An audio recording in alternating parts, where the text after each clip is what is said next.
Hey everybody, welcome back.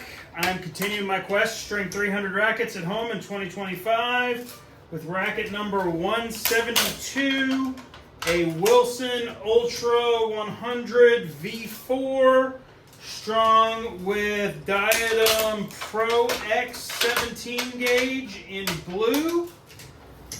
This racket's being strung at 52 pounds. Despite being the previous generation's paint job, this racket is brand new.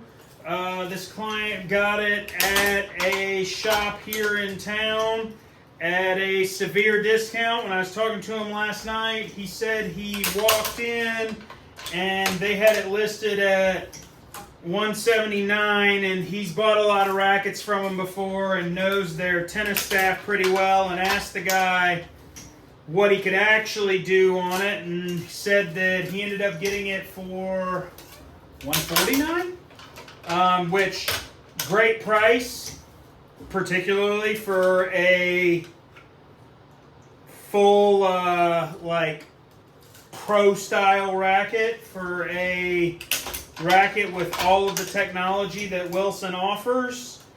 It's a phenomenal price. I mean, you're not going to find that almost anywhere. That's probably, when they got these rackets, kind of right at wholesale, if it's not even below wholesale, you know, just looking to clear some inventory.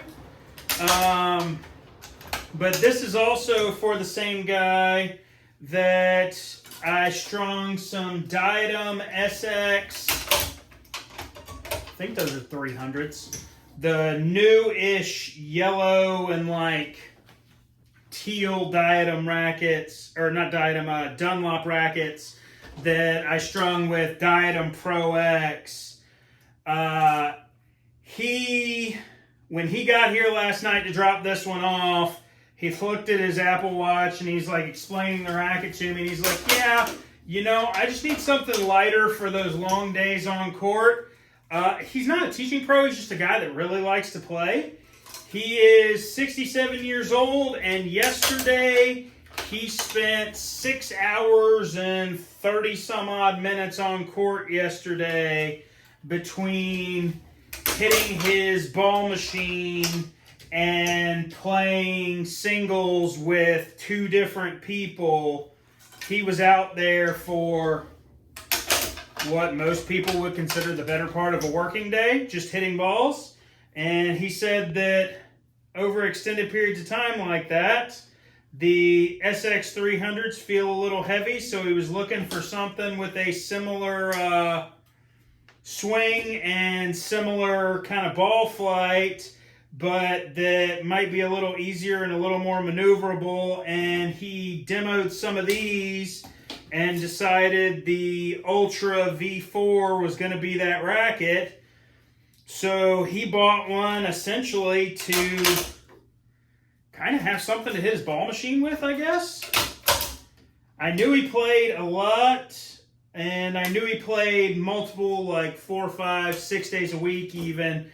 Didn't know he played with that kind of volume in a single day.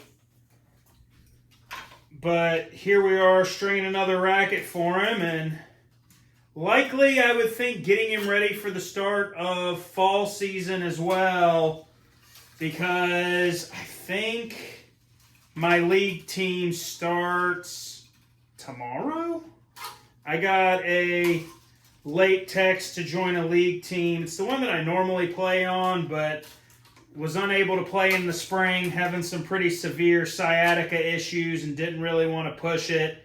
Still not sure it's a great idea, because every once in a while I have a little problem and a little ankle soreness and some calf soreness and that sort of stuff. But, you know, got to start playing at some point or you're never going to do it. So I'm going to go ahead and start playing. So at some point next week I'll be stringing my own racket up. I'm thinking with one of the sample packs of Solinco Mach 10 that they gave me at the US Open this year, so that I can give the string a proper test. My plan for that is to kind of string it up, play it, see how it does, And then rather than my normal pattern, which is cut it out and play fresh strings the next time, just leave it in and show up and play with whatever string bed I end up with a week or 2 weeks later to see how it goes. Because I've kind of gotten mixed reviews. Like this guy has played Mach 10 and he said that it started strong and then he felt like it got mushy. He said, and then he kept hitting it and it got past the mushiness and that it kind of firmed back up. And by the time it was all said and done, he kind of liked it again and didn't really know what to make out of it. So, gonna have to see what we've got here in the next week or two with my own play. I'll be putting it in a blackout, so it'll be Solinco on Solinco. Planning for 52 pounds, which is kind of my normal tension with a full bed of thinner poly. I think the sets they gave me are 17 gauge, so that's thin-ish enough for me to play a full bed and not be concerned about any kind of wrist or elbow or shoulder pain. Just kind of excited to see how it goes. Excited to get back to USTA play and hopefully Wednesday nights for league play work out all right with the stringing for the university. I think in the fall it's going to be a little easier because they're not traveling all the time and their leave day isn't always Thursday. But in the spring it gets a little tricky, you know. Wednesday night you end up with like a dozen rackets to do, so conservatively at 3 an hour you've got like 4 rackets to do, but you also have a league match that realistically you got to drive there and drive back, so let's call that an hour low end. Realistically, some of the places I play in Columbia League can be 45 minutes to an hour each way because they're so spread out, but let's call that an hour low end, and then you're looking at, I don't know, a couple hours of court time as a generality.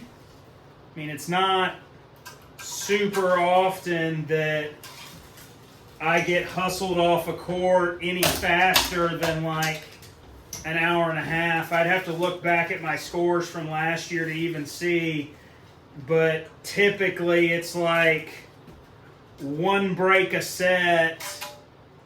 So it ends up with like a 6-3, 6-4 type score line if we don't go like 7-6, 4-6, and then into the 10-point tie break. So I'm not usually getting hustled off the court even if I'm losing. It's not too often where I just get smashed. I think I had 1 or 2 of those a year ago, or maybe even 2 years ago. And that was, those sucked, but you know, sometimes there are just days where you don't have it and they do, and ran into one of those. It was one of those where like league night was either Tuesday, Wednesday, or Wednesday, Thursday, and I ended up playing on the first night, I ended up playing with a guy.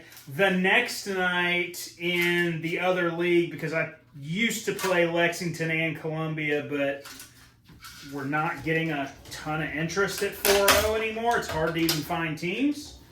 But I used to play Lexington and Columbia, and it would either be Tuesday, Wednesday, or Wednesday, Thursday. But like first night, showed up, played with this guy. We played pretty well. Competitive loss. Like again, a break each set, so like 4-3. And realistically, it was my fault. I kind of sucked it up for the guy. Well, turn around the next night, and I'm playing against the guy that I played with the night before with a different partner. Both of us obviously have different partners, and we got absolutely smoked. I mean, I think it was 0-1, 1-1, 2-1, something like that, and it felt like an accomplishment to even get games off of them. And not because my partner and I played poorly, but because they just played incredibly well. Everything they did worked, and everything we did went right into it. It's not like we were making a ton of errors or really screwing up or really playing bad tennis. They just played really, really good tennis that night. Everything just kind of clicked for them and didn't for us. But that doesn't happen a whole lot. So typically matches have a couple hours. So you're looking at like low end a 3-hour duration. So you're losing 3 hours after 5 p.m. That puts you at 8 o'clock, and then you got a dozen rackets to do. That could pretty easily put you at midnight, not counting needing to eat and shower before you go to bed and all that fun stuff. So spring will probably get a little hairy at some point, trying to play tennis and make sure the guys are ready to go on the road. But fall ought to be fine.